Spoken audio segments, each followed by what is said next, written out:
guys, welcome back to another episode of Hard Fried History. I'm your host Joshua Stokes with my co-host Henry E. Price. All right, how's it going? All right, that's a nasty initial. Although for this episode, I would like to be referred to as Mustafa Al Hajj Al Ahmad Muwatakil. That is Mustafa Al Hajj Al Ahmad Muwatakil. Although I won't be Al Hajj until after I return from Mecca. I hope that's known. That's a lot for you as a name. Do you really think you can pull all that together? Mustafa Al Ahmad Al Hajj Muwatakil? Yeah. I think so. I mean, I can say it, right? That's a good first step. Will you be converting to Islam also? Maybe. After you take the Hajj? Maybe. I mean, I'm already there. I kind of have to, it's not something you can do halfway. You know what I mean? You can't just not. Yeah, you can't. You can't just pop up like, oh, I'm just want to see it. I'm Islam. I just want to observe. See Mecca real quick. Oh, not anymore. Yeah, let me see Mecca real quick. Yeah, no, fam. I'm pretty sure the Saudis once you're in it, you're in it, I'm pretty sure the Saudis aren't chill about that. No. Down upon that. We're going to be talking about one of the most famous Hajjs ever made this episode through the eyes of course, Mansa Musa. Yes, and this is going to be a part of our medieval West Africa series, where we decided to take a good look at Mansa Musa because some of the myths, some of the more intriguing parts of his rule. Yeah, we're gonna dive into it. He's a cool figure. Yeah. So I'm sourcing from African Dominion by Michael A. Gomez, published 2018. It is very good. This episode will be a little definition heavy, or there's a lot of words indigenous to the region and a lot of Islamic words and African words that I'll be mentioning, but I really do feel like it's the best way to understand this stuff. So it is a little vocab heavy, but we'll get through it. And I will be throwing errant Hail Marys of the knowledge I got from The Golden Trade of the Moors, by Edward William Boville, which is just about the general history of the Saharan trade. Sounds like a nerd. And all the people of the Sahara in West Africa. Mm-hmm. No, it's pretty nerdy. It was written he wrote the book originally in 1933, and then this is the revised version he wrote in 1958 after he was 25 years of scholarship. So it's I'm ready for the Hail Marys. It's gonna be a lot of ooh, that leads to this weird tribe over here, part of this thing. It's nasty. There's a lot. The Sahara actually populated with a lot of interesting people. Yeah. One thing, don't never cross a Berber. That's one thing. No. Yeah, but never cross a Berber. So Michael A. Gomez mentions that what he looks at whenever he compiles his story or his rendition, I should say, of the Hajj, he talks about 5 major sources. I'm going to mention 4 of them. Ibn Khaldun from Syria, Ibn Umari from Tunisia, Ibn Battuta, whom we did an episode on, from Morocco, and al-Makrizi, who is Egyptian. And I just kind of like that it's all southern Mediterranean Islamic dudes, to where we are talking about North Africa and the Levant, but it's still that's a pretty sizable region, and they're all from different areas and have their own perspective on things, which I thought was kind of cool. You see some early Islamic world integration. And all of them hate the blacks. They are very racist. They're pretty. Got some hot takes. They have some takes. When Ibn Battuta kind of gets to I think it's to Mali, and just being it is a land where the slaves are in control. Basically what he says. Just all right, this is how it starts. But he enjoys himself. He enjoys himself. He doesn't pull any punches. Yeah. I don't know if that's a punch you want to throw there, Henry. Yeah, it's true. So under Sunjata, as we talked about in the last episode, there's the rise of the Mansaya, which I believe is the title of Mansa, or specifically the Mansaya might refer to the domain ruled by the Mansa, the empire of the Mansa would be encapsulated by the term Mansaya.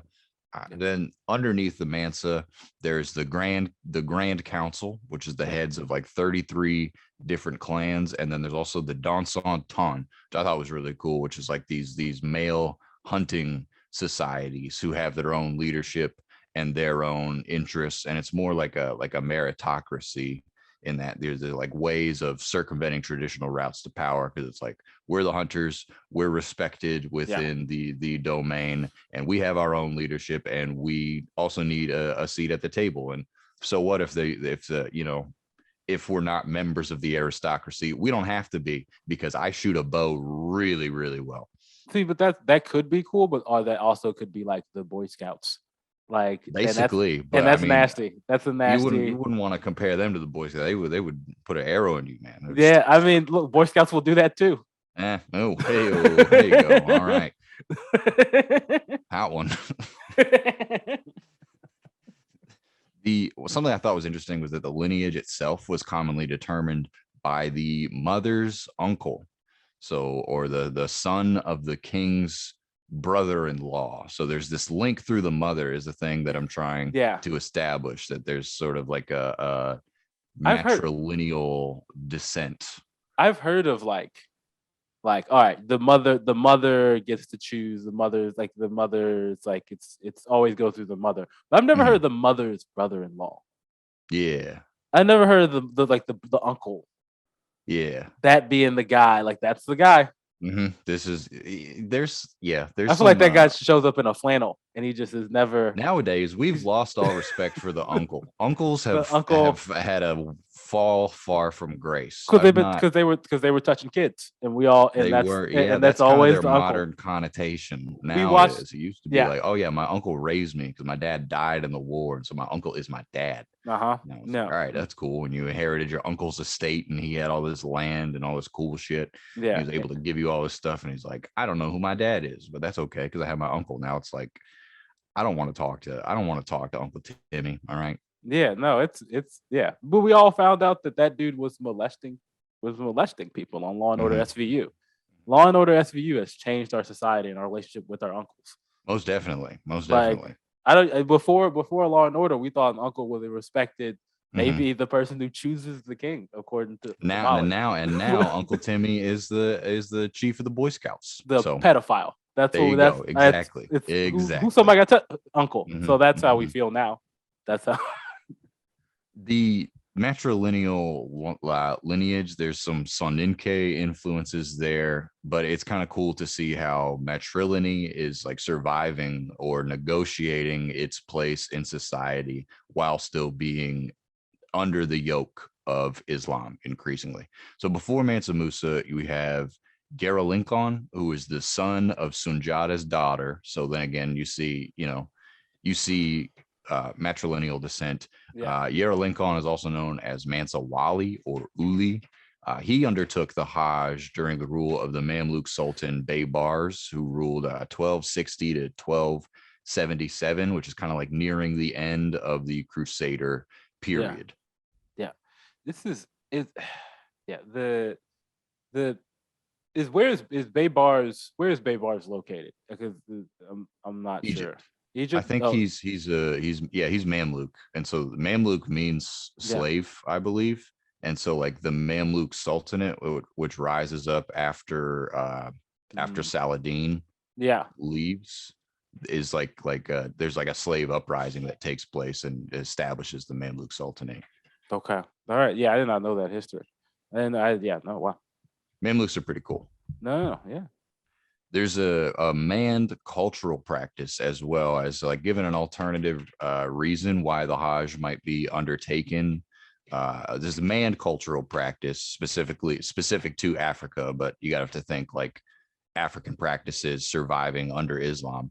You needed to undertake something known as a Dali Masigi in order to obtain holy power. And a Dali Masigi, I can't help because we did all the stuff about the West, but think that it's your classic tribal, like go out into the woods and have kind of this spiritual vision and be Yeah. infused with this holy power and then come back refreshed and as like a new man and ready to tell people who you are and whatever else. But there's like another word called baraka, Yeah. which they have that movie on Amazon Prime, which is actually very cool. But baraka is kind of like emblematic of communicable spiritual power. So if you have Baraka, you have like charisma might be a word, a way to think of it. Like, charisma is a little less reverential of a translation, but the same basic concept, Yeah, charisma and holy power.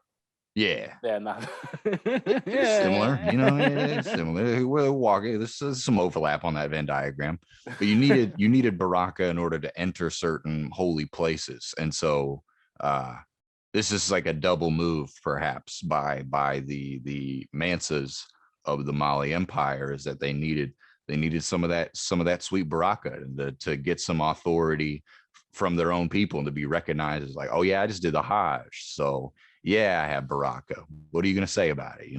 Yeah, it's indisputable at that point.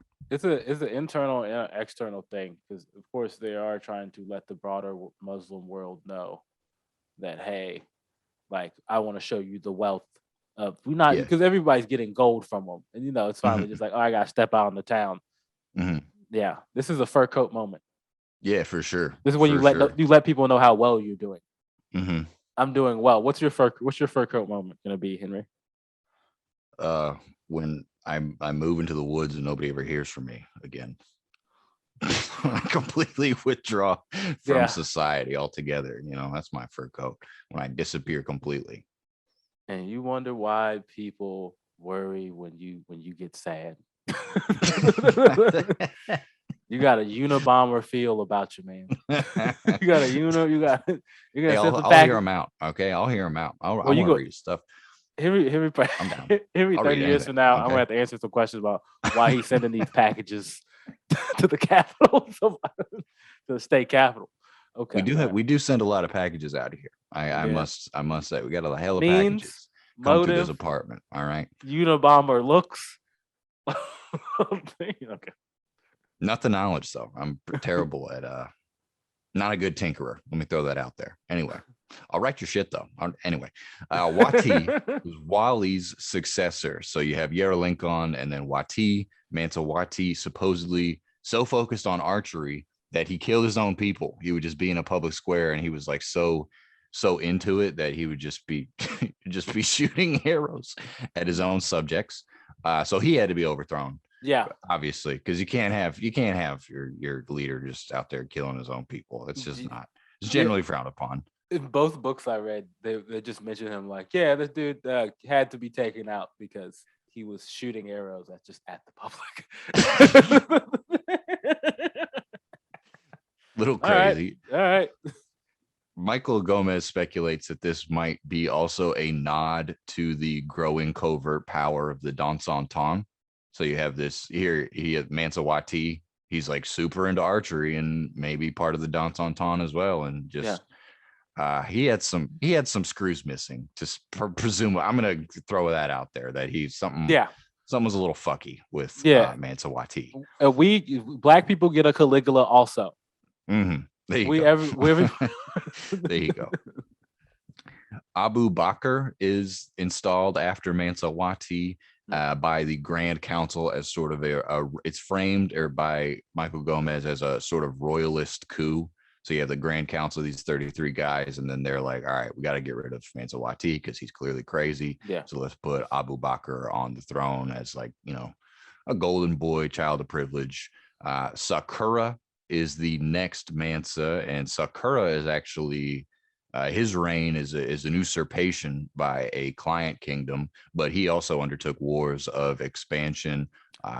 He kind of stretched the Mali Empire from Takrur on the West African coast to Gao. So we're talking about and Gao's got like, historic trading outposts and whatnot, and its own historic connotations. Gao is the usurper city. It's gonna be over Timbuktu, over what Jenne is now. Gao will be better than that. Yeah. Then after Sakura, there's Ku or Chu, and then Muhammad Ku or Chu, and then boom, starting 1312, you have this. This is the start of Mansa Musa's rule. And Mansa Musa is presented as the son of Abu Bakr the First, also known as Mandin Bukhari or Manding Bori. Long story short, he's supposed to be Sunjata's grandson, Also, Mansa Musa is also known as the Sublime Musa, son of Abu Bakr. So this is sort of like a back to tradition, sort of like they're harking back Yeah. to the patriarch of the Mali Empire and saying like we're going back to the good days, you know. Yeah. So they're solidifying his rule just by, be like, hey, he is of this stock. Also, is it Manding Bori, the fucking he's the like best friend of Sundiata in Sundiata's tale when he goes like when Yeah, Sasuma I think puts him in so. the shed. That's Yeah, when he makes friends with Manding Bori. And if I'm thinking about this correct, Manding Bori is also a blacksmith, and I think they so. who's a magical blacksmith who gives him his Yeah, braces yeah, that he can run that so that Sundiata force uh, gumps up, and yeah. yeah. So That's right. That's he's I think it's descendant of also both the his stocks. half brother as well. I There's it's a a good likelihood. I don't know. I don't know. I think so. Sundiata's I tale, think but I no, remember reading that. Sundiata, yeah. So Al Makrizi in particular, he says that on July, he dates it July 1324 is when Mansa Musa arrives in Cairo en route to Mecca for Al Hajj. And like we kind of discussed, he's not the first to do so, but nevertheless, his Hajj is the one that makes the largest splash. Yeah. And this is a move of Mali toward establishing itself as a cross regional or inter-regional empire and saying like, hey, we are part of the kingdom of Islam, you know. Yeah, yeah, we're part of the greater Islamic world, Yeah, and yeah, it's also not letting the fucking Berbers take all the credit for all this gold that's just yeah. showing up. Also fuck the Berbers. Yeah, Yeah, look, I don't want, I don't the Berber history is interesting, and yeah. they are great people, but man, you gonna go out in that desert, dog. You gonna go out in that. There's a lot of people just disappear in the desert. The Berbers are the It happens, man. yeah. He comes with a very large entourage. 60,000 men is one figure giving, including 14,000 concubines, according to one source. He comes during the reign of the Mamluk ruler Al Malik al Nasir Muhammad. And a question that has been asked about his Hajj: how much gold exact? How wealthy was the Mali kingdom? Michael Gomez gives some pretty good numbers. He says there is 50,000 dinars given to Al Nasir Muhammad. I'm not sure. I think a dinar is a refined block of gold, also known as a mithqal. And then 13 tons of gold dust, something called tibber. Yeah. Uh, also given to Al Nasir Muhammad. Myth calls again being like a golden rod. We're talking about like 18 tons of gold being given as a gift to the Mamluk Sultan. Yeah. Yeah. It's a lot. That's a lot of fucking gold. And yeah, and this isn't, and that's like technically not even the peak of production of gold Mm-hmm. in West Africa. That's gonna be during the Songhai. But this is like a lot of money. But he is, as we're gonna, he's strip club Yeah. spending. He is strip club Yeah. spending. I mean, he gets to Egypt and he's like, holy shit. Yeah, Which understandably, you know, if I ever go to Egypt, I'm gonna also probably ball out and spend more money than I should, you know, he because was fucking Egypt. Like, it's fuck you. it's this is he had a strip club fiscal policy, and Mm-hmm. it always happens. The strip club, like the casino, it always wins. Yeah, It yeah. always The house always wins, man. yeah, Be like, hey, you want to come to? It's interesting to me that like certain nations in history just like this just set up for their entire, you know, like all these ancient empires. yeah. They don't have to do shit now because they're like, listen, man, or like Greece and Egypt are the two that I'm thinking of in particular. Of like, all right, They're just in the you're gonna middle. come here forever. You're coming Yeah, here forever. Like they're we just already did the things. We don't have to do anything else. yeah. Fuck you. Oh We're yeah. They're like Egypt and yeah, Greece, you know. yeah. They fucking yeah. Okay. No, yeah. So yeah, he gets so the Hajj. Everybody talks about it because it's like it's the thing in history that he's Mhm. the most known for. It's also the most. It made the most news, so that's the most evidence we have on him, other than like these kind of I think what Ibn Battuta is going to be the most current to his time, and Ibn Battuta Yeah. comes like after I think so. Yeah. After. So again, we don't know all that much about his like daily stuff. But of course, again, the stuff about it like throwing off the gold market in Europe for however long. That shit happened. Yeah, that was Yeah. true. He fucked Yeah. up the gold market, but then Yeah.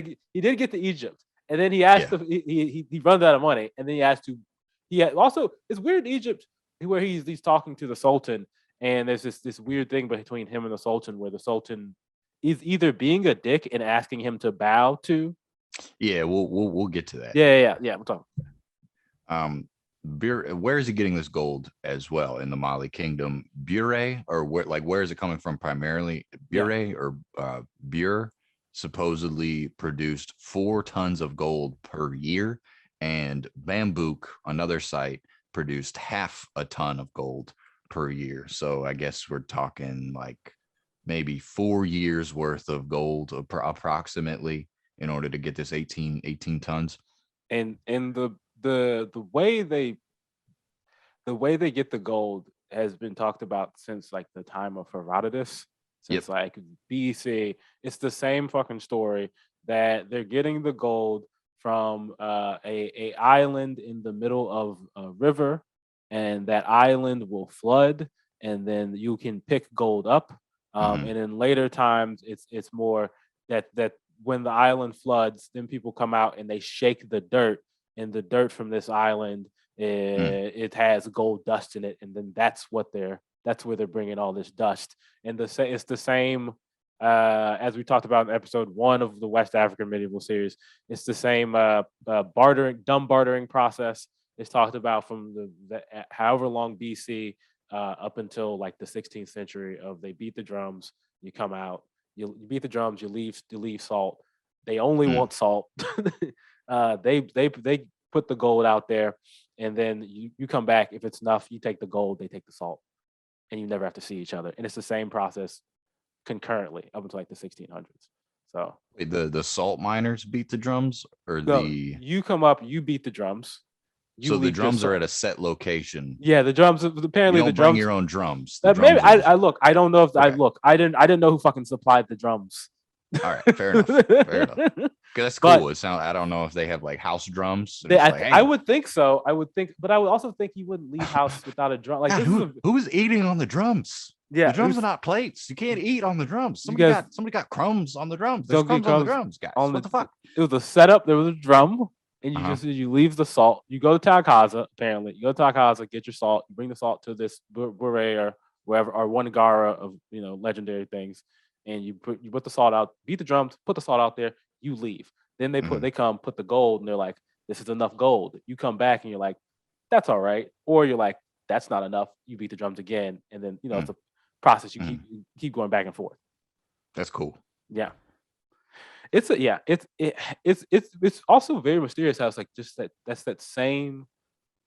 It's the same method, and also like no king can get over on him. Like there's a thing about Sundiata was trying to force him to do some stuff, and they flooded their own tools and threw their tools into the water, and like he couldn't get them to do anything. It's like they had a legendary struggle. So it's like, who are these mysterious miners of Wangara? Yeah, that is cool. Yeah. Al-Umari reported that Mansa Musa conducted a series of expansive wars before undertaking the Hajj, which would be, I guess, holy war, jihad, against the pagans of the Sudan region. Many of the conquered were like basically impressed and enslaved and became part of his entourage on the Hajj because he needed to make a splash. Yeah. Al-Umari, he cites this other guy, Abu Uthman Sa'id al-Dukali, by saying that the gold is at Mafazat al-Tibr. And the quote exactly is, they bring unworked gold, Tibr, to him each year. They are uncouth infidels. So the interesting thing here being that like pagans are basically allowed to work the gold mines and are paying tribute to Mali, but presumably also keeping their customs, but not being enslaved despite being not part of the realm of Islam. Yeah. So there's just sort of like there's clearly an agreement and an understanding in place. Oh yeah, it's like a compromise happening. Like Hmm. it's always talked about like that in the cities. Usually there's a people are Muslim, but like once you get out into the towns and villages, everybody's kind of has their pay. They call it pagan. Yeah, Pays to their deities. Um, yeah, it seemed that they had a good thing going. yeah, They had a yeah. good thing. Everybody was making money, Hmm. and Mali was an impressive of enough place with enough warriors to like where they could defend off stuff, Yeah, and like other people didn't want to usurp. It yeah, didn't make any sense at the moment, but yeah, as soon as that goes away, as we'll talk about later. yeah. Yeah, The location exactly of these gold mines, or at least posited by Gomez. I'm not sure where he gets his stuff. I trust him though, because he seems he knows his shit. His location is between the Niger and Bakoy or Semefe rivers, Bakoy or Bagoy yeah, being a tribute of the River, which is a sub tributary of the Niger to the south. And it also recalled in the previous episode that we did that there's the beta snake that yeah, is killed by Wagadu. It apparently, I was looking into it and I wanted to find more stuff on it, but I couldn't find that much. It's got 7 heads. yeah, And so there's this like classic story of Wagadu slaying the beta snake and cutting off the last head, yeah, throwing that head at Bure, and then that head turns in or is transformed into gold.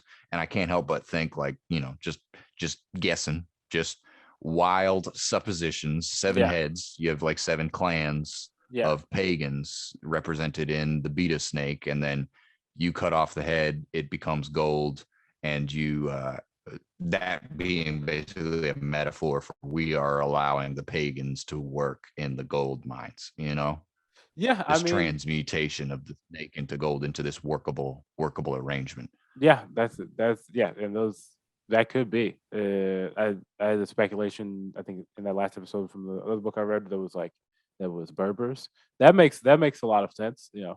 Of course, they also talked about the those gold miners and that having like in a lot of the legends them having like deformities in their lips, like their lips Hmm. hanging down. Yeah. And my book speculated that was just about that these were people that had the people in Bury, particularly the tribe Hmm. at the time, at the time now, like had in the 50s, I think, had would wear lip discs, and lip discs deform your lips to where your lips like hang down. And that was like a Uh-huh. speculation. You speculated that was why they was using salt because like it kind of cure, like it was the only thing that would kind of like they had kind of exposed flesh and like that the Damn. salt did something to cure it or something like that, or they were using Hmm. it somehow. That's what I got from the speculation in the book. That puts But a yeah, wild twist on the whole drum gold salt exchange. Like, they must have been really suffering if also that's all they would take is the yeah, salt. but also at this time there like is no salt in this country, Hmm. and like it's a luxury product in terms of Yeah. in terms of this area. Like there's just no like it's salt is like there's no salt in any food. There's just No. not there were yeah it's crazy. It's crazy. There's also the question of why did Mansa Musa undertake the Hajj exactly? The Tariq al Fatash, which is a source that is frequently referenced, according to that source, he may have killed his mother, Nana Khan, and he like gave a whole bunch of alms in repentance, and he asked the ulama what he could do in order to compensate for this grievous offense, and they say to undertake the Hajj. He agrees, and he asks the kingdom to support him in this endeavor. Michael Gomez also says that, like, if this is true, this would imply that there's like a high amount of court intrigue going on around the time of Mansa Musa's rule, Yeah. that would, that in order to get appointed, he would like have to kill his mother or something along those lines. That like clearly there's some conspiratorial wild shit going on. Yeah, in terms of like the history of the Songhai, Mali, and Ghana, it's always people stabbing each other in the back. Yeah. It's been like there's no what do they call it? There's no clear line of Yeah. succession. Yeah, there's no they recognize that. They don't recognize that at all. It's messy, man. It's the Game Yeah, of Thrones. it is. Okay. It is like it is exactly like that. Yeah. Yeah. He arrives with flags. His flag is supposedly a yellow symbol on a red background. He met with Al Malik Al Nasir Muhammad in the Majlis, or the audience room. Yeah. They spoke. Al Nasir Muhammad gave him camels, horses, provisions, and emirs or guides to help him on his journey. Also, royal robes with Al Malik Al Nasir Muhammad's symbol on it, which Mansa Musa wore. So this is kind of like a subtle way to sort of co-opt this endeavor and be like, oh yeah, they're wearing my robes. You know, this African king's going to show up in Mecca, but he's wearing Mamluk robes. Okay, don't forget it. Yeah, that's interesting. Then we're coming to the famous dispute between the two of them. Mansa Musa gets there as he refuses to perform this earthen ablution. He's supposed to like kiss the ground in front of Al Nasir Muhammad and sprinkle sand on the top of his head. And Mansa Musa basically explains that the Mali Empire follows the Maliki Islamic school of law, which is you're supposed to acknowledge none but God as like a sovereign ruler, whereas the Mamluks followed the Shafi'i school, and Al Nasir basically is just like there's sort of this kind of like dance that they do that Al Nasir Muhammad's like, oh, okay, well that's cool. Then I require you to remain standing. You know, so sort of like Mansa Musa comes in and is like, I'm not kissing the ground, and Al Nasir Muhammad's like, that's okay because I'm telling you not to kiss the ground. Type kind of stuff. You know, they sort of arrive at some sort of mutual doctrinal understanding between the two of them, but is all like inlaid with all these subtleties of power underneath it all, you know. They talk about the audiences of like the King of Mali in Songhai and Ghana. They do that also. All the pagans do that. Like you have to come down, you have to you have to kneel, and you have to sprinkle dust on your head. Like, man, it's a wild. You gotta before you go talk to somebody, you gotta go do that. Before you go to the DMV, you gotta go you gotta sprinkle dust on your fucking head. Talk to this guy so you can get a fucking loan. If it'll get me to the front of the line faster, I'll sprinkle some dust on my head. Yeah, you gotta fucking dust to the head. Fucking That's cool. Is there an express lane where I just got to do the dust thing? Kneel. License renewed faster. That's cool. I'll do whatever. You submit to the power of the DMV, you son of a bitch. That's right. I'll do it, man. I'll bring donuts. I'll sprinkle the dust. It's fine, man. I got kolaches. Just get me out of here. Okay. Yeah. The Mansa Musa and his entourage, they live in this part of Cairo known as Al Kharafa La Kubra, which would become the city of the dead. There's a lot of tombs of the Fatimids. There's like prayer with internment that's taking place. So they're like interring bodies and doing all these funeral rites, obviously, and worship known as ziyara. It later Al Kharafa La Kubra becomes a hotbed of Sufism. So there's sort of kind of this like cross-cultural exchange, this cross-cultural what do you call it, like incubation almost, where you're in Egypt and Sufism's going to splash over here, but also there's this Mali emperor, or, you know, it's very complex and interesting, and there's a lot of cultural overlap that's going on. A metropolitan city. For sure. And also he's balling out. He's like bought a whole bunch of souvenirs, man. Strip club fiscal spending policy. I got my statues of Thoth. I got a statue of Nut. I got a statue of Horus. It's dope. All right. It's fucking great. He was wilding and he was not checking. I like to think it's just really stupid. Yeah, he's got statues of Egyptian gods. He's just like making them kiss. Yeah, he's fucking like it's all, and he's also doing it because they the people at the time look down on black people. They don't think they're shit. So he's also doing it like, you know, fuck you. I'm getting it. Like it's also a stunt exercise. On all these people who think they're better than him. So while in Cairo, this is where it gets interesting. While in Cairo, he talks with the governor of Old Cairo, Abu Hassan Ali Amir Hajib. There's this where Mansa Musa mentions this naval expedition off the Ghanaian coast under either Chu or Ku or Muhammad Chu or Yeah. Ku. Basically, they say that the first one here. Let me pull it up real quick. Yeah. Sorry. Okay. The king who was my predecessor did not believe that it was impossible to discover the furthest limit of the Atlantic Ocean and wished vehemently to do so. So he equipped 300 ships filled with men and the same number equipped with gold, water, and provisions enough to last them for years. They departed, and a long time passed before anyone came back. Then one ship returned, and we asked the captain what news they brought. He said, "Yes, O Sultan, we traveled for a long time, and until there appeared in the open sea, as it were, a river with a powerful current. The other ships went on it. The other ships went on ahead, Yeah. but when they reached that place, they did not return.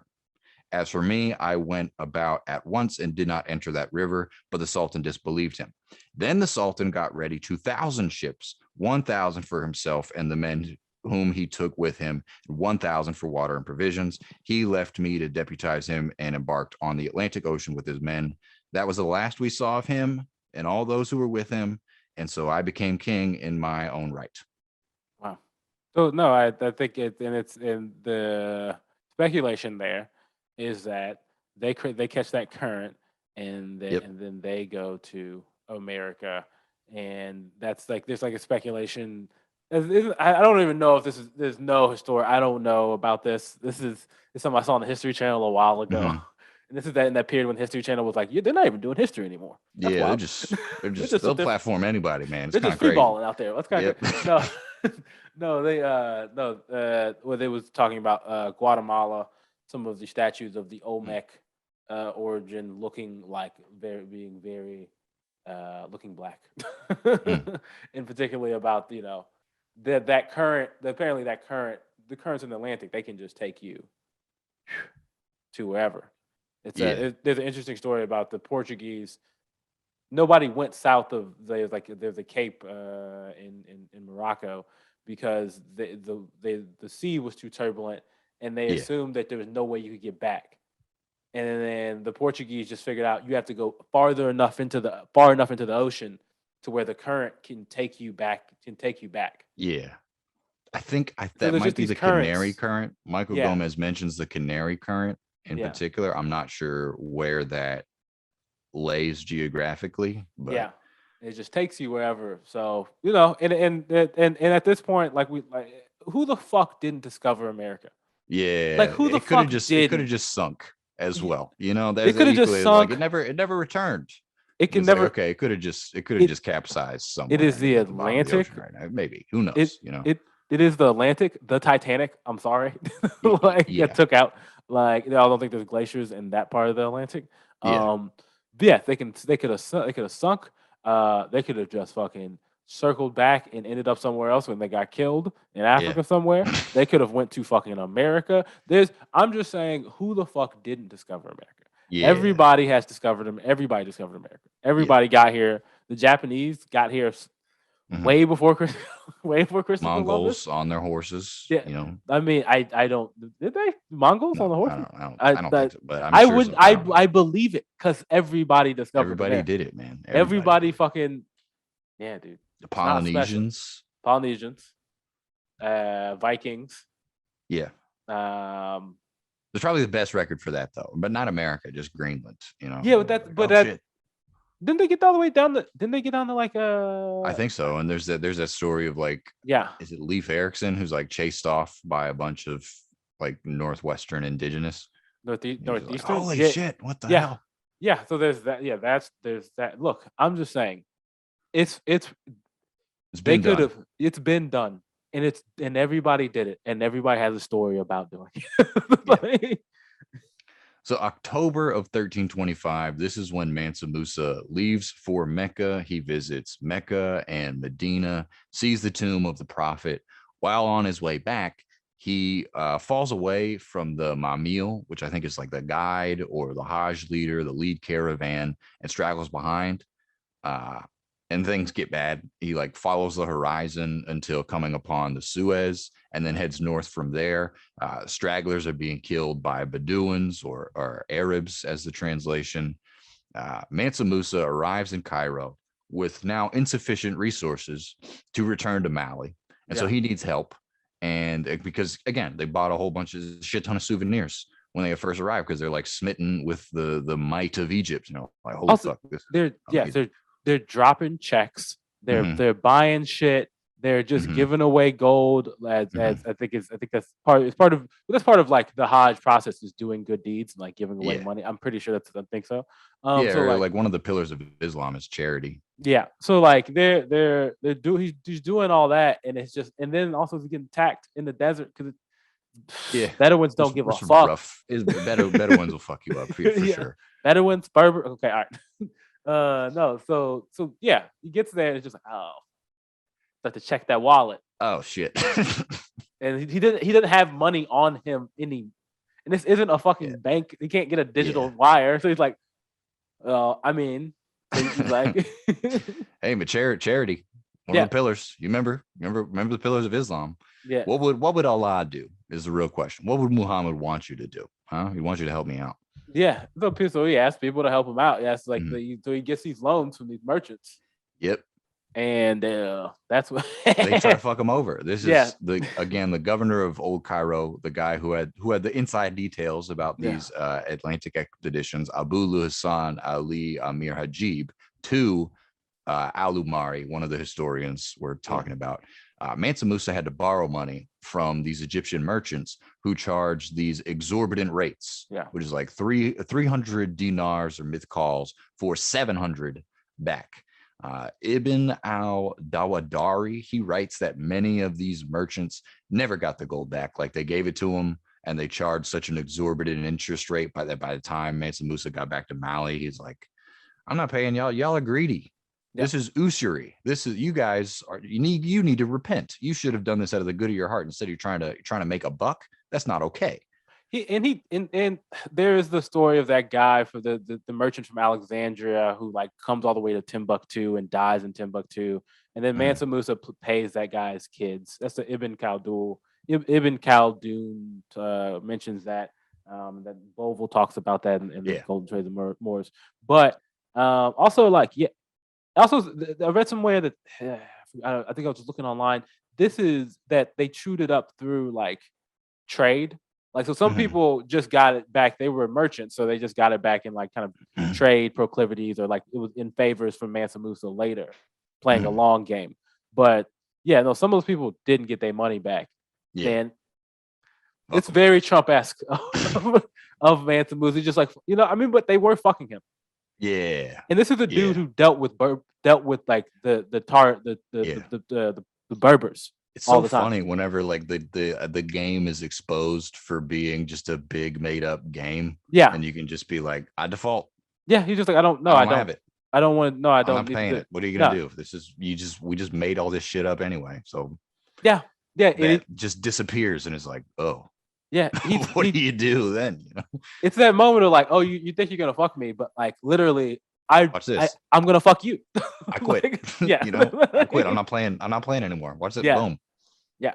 I threw up the board. What are you gonna do? And some of them do some shit. Like Siraj al-Din al-Kuwait gave him 50,000 dinars.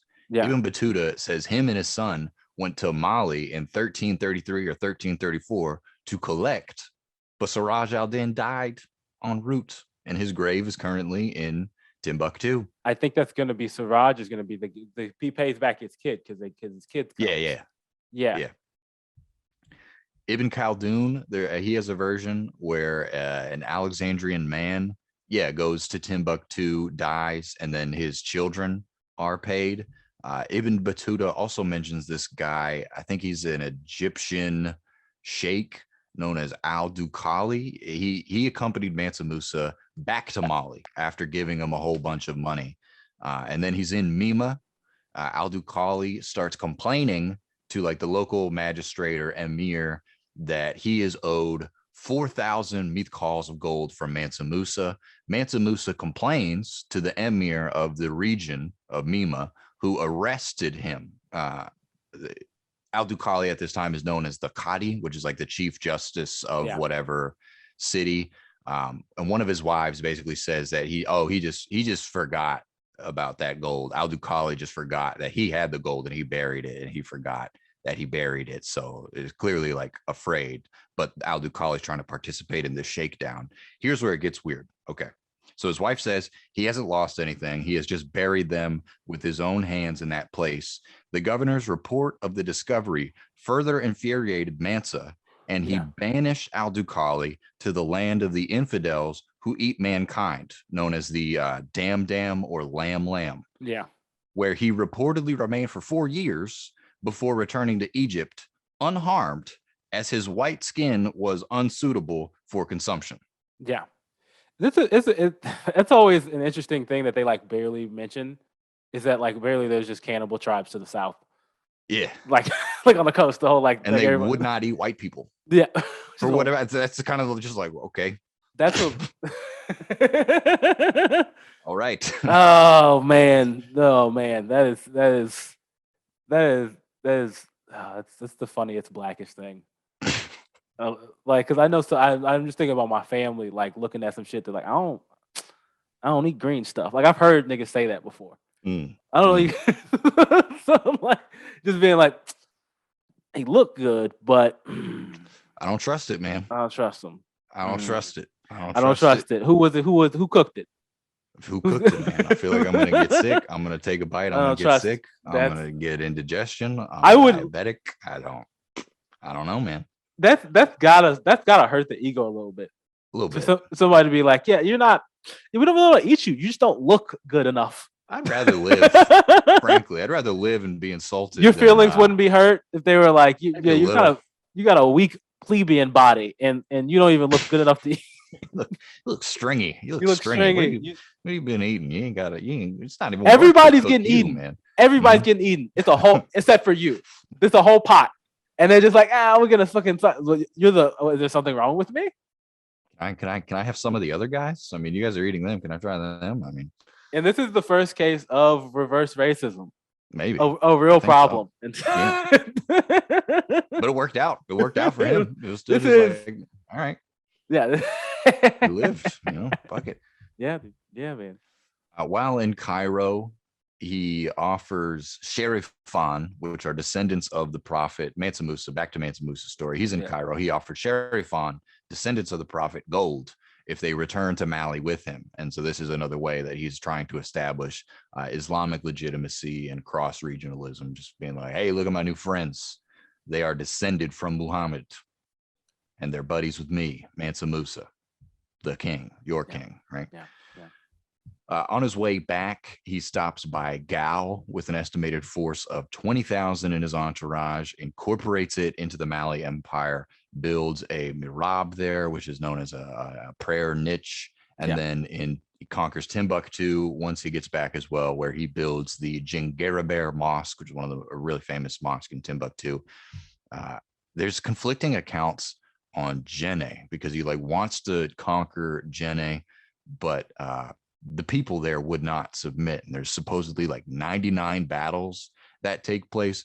And there's a legend that the 100th battle to come would bring the end of an age. Yeah. And I think it does, if I'm not mistaken. But I mean, you can argue that the end of the age has already happened because as Mansa Musa comes and takes Gao, he takes the sons of the king of Gao, because there's this meeting between him and the king of Gao, and the Gao submits he submits too easily, and he's like, you know what, just as a precaution, I'm taking your fucking kids, in very Sundiata style, except he doesn't give any kids.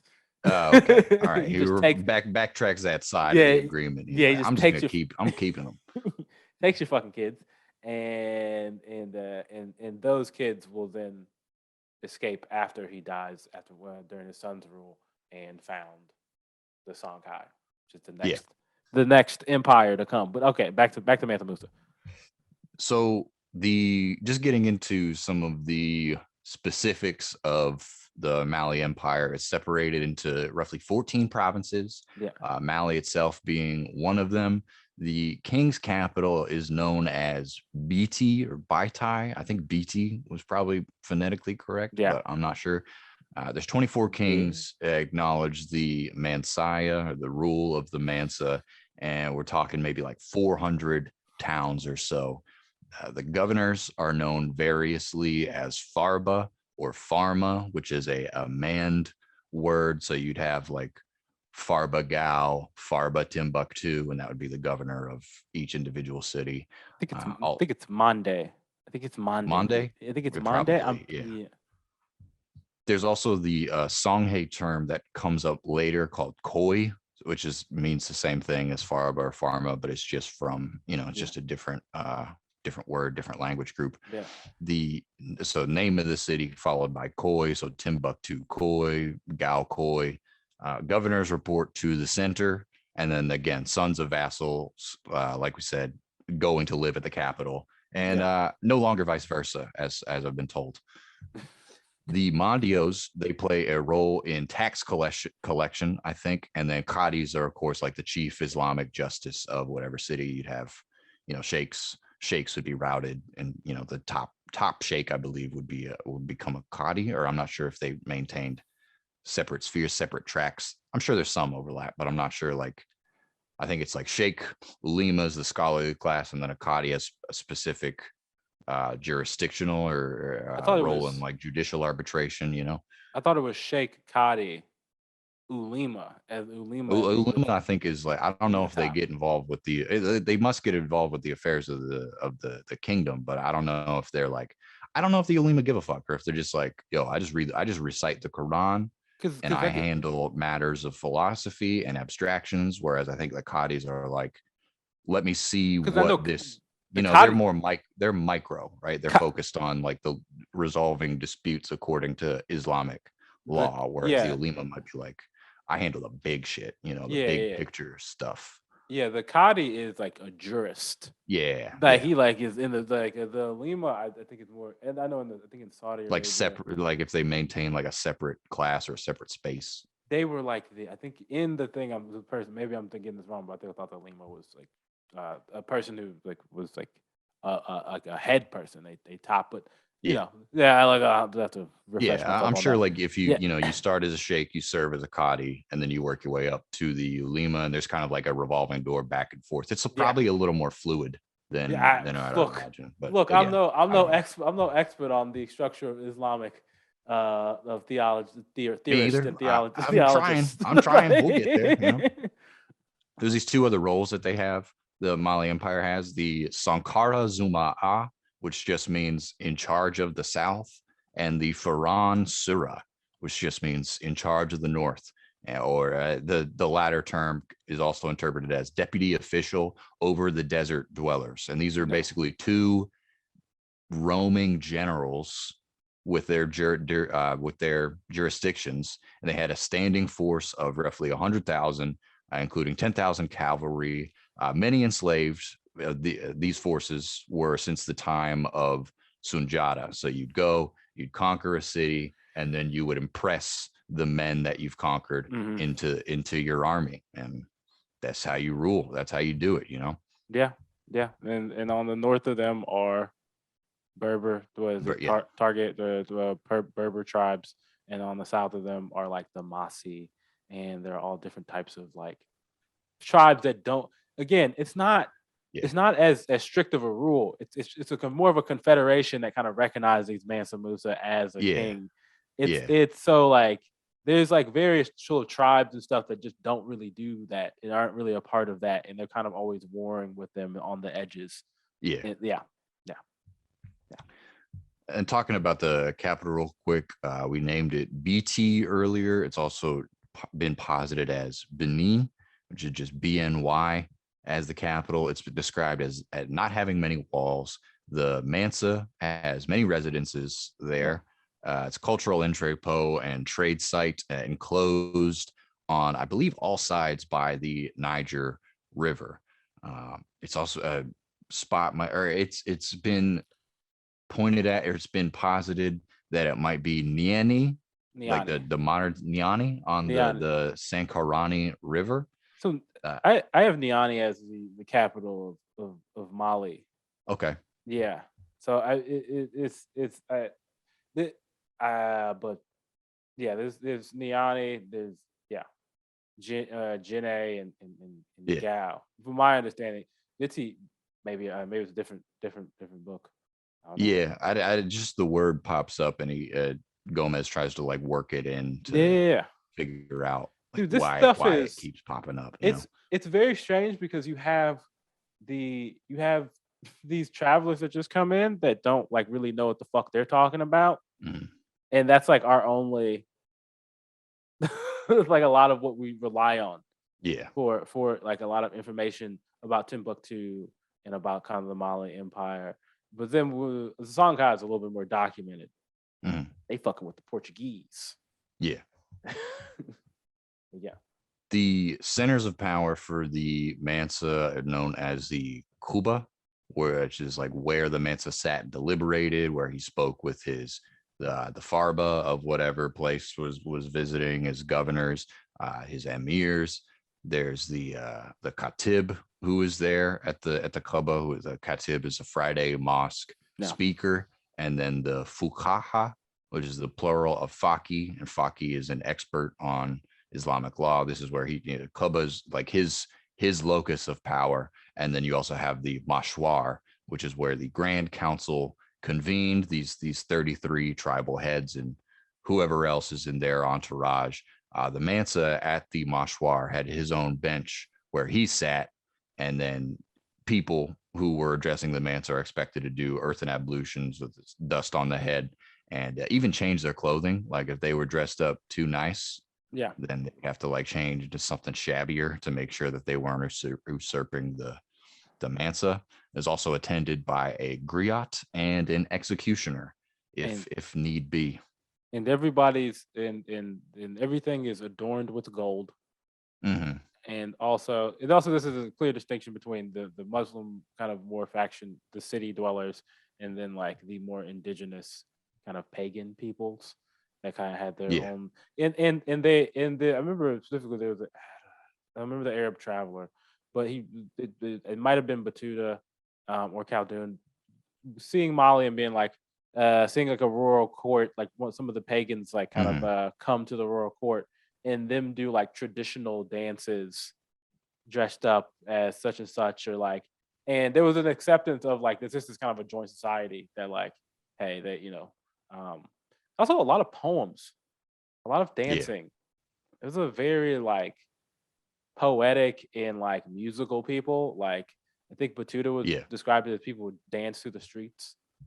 Or maybe that was Leo Africanus, that later date in the Songhai. But kind of a concurrent of like people who love poems, love to dance, love music, and also and a lot of gold.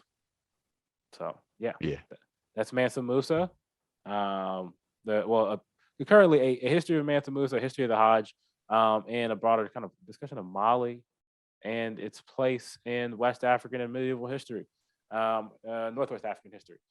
Thank you guys for listening. Thank you, Henry, for doing the research on that one. Of course. Guys, next week we're going to be doing the Songhai Empire, Sunni Ali Bear, Askia Muhammad, Moorish invasions, Judar Pasha, searches for gold, conquest for gold. It's going to be good. It's going to be gold, slaves, all that type of stuff. We'll talk next week about that. Thank you guys for listening. We'll see you next time. You can follow us on social media, social media, Hard for History on Instagram and Twitter, HFH Podcast on Twitter, Hard for History on Instagram and Facebook, Joshua B. Stokes on Instagram and Twitter. Henry, where can they follow you at? You don't have to, it's fine. I don't got it. Okay. All right. He's depressed. We'll talk later. We love you guys. We'll see you next time. Okay. Peace. I'm just a technophobe. That's it. Nope.